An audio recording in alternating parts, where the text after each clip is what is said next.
Good morning, East Texas. I am Sarah Miller, and this is the TylerPaper.com Morning News Update.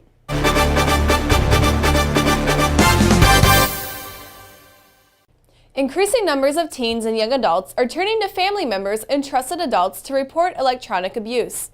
Higher rates of those who did also say it made the situation better. Here's more. Sarah Ball was only 16 when someone she considered her best friend posted on Facebook that she hated her. As the attacks got worse, Ball began cutting herself and contemplated suicide.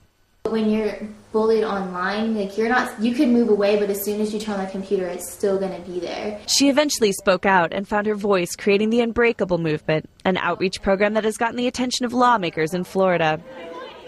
And more young adults like Ball are opening up about cyberbullying, according to a new poll by AP, NORC, and MTV. 44% reported seeking help from their family, up 9% from 2011. 66% of those who did say it made the situation better.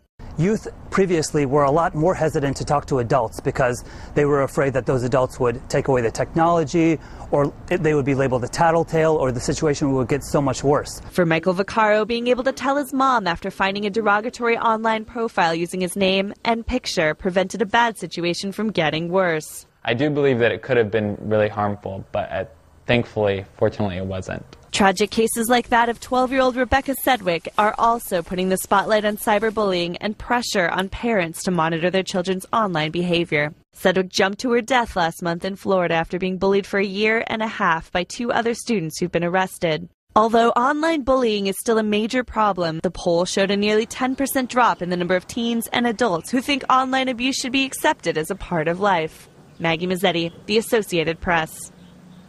Here are the rest of this hour's top stories. This is AP News Minute. President Obama is focusing on immigration Thursday. He plans to call on Congress to pass legislation overhauling the nation's immigration system. The main contractors responsible for the government's troubled healthcare website testified to House lawmakers Thursday. They're expected to place some blame on the Obama administration. A bus crashed into a ravine in Thailand, killing more than 20 people. And the Boston Red Sox topped the St. Louis Cardinals 8-1 in Game 1 of the World Series. Matt Small, The Associated Press, with AP News Minute. This morning's featured Focusin On Me photo gallery was taken by Joey Corbett at last week's Jacksonville versus White House Junior Varsity game. All of the photos are available for purchase. Visit Focusin On Me by clicking the photos link at the top of any TylerPaper.com page.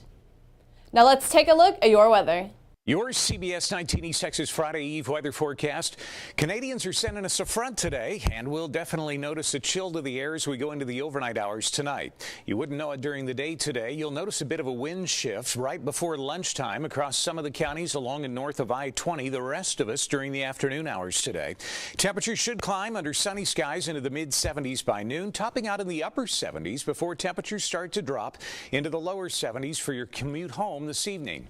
As we look at the map today, now all the moisture being scoured out with this front, just very, very limited moisture for the front to work with, so we won't see any rain. Very little in the way of cloud cover either.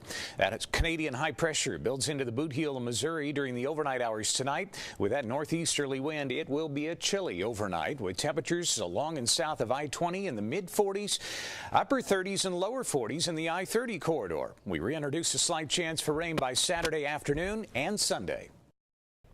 Thanks for watching, and check back throughout the day for more news updates.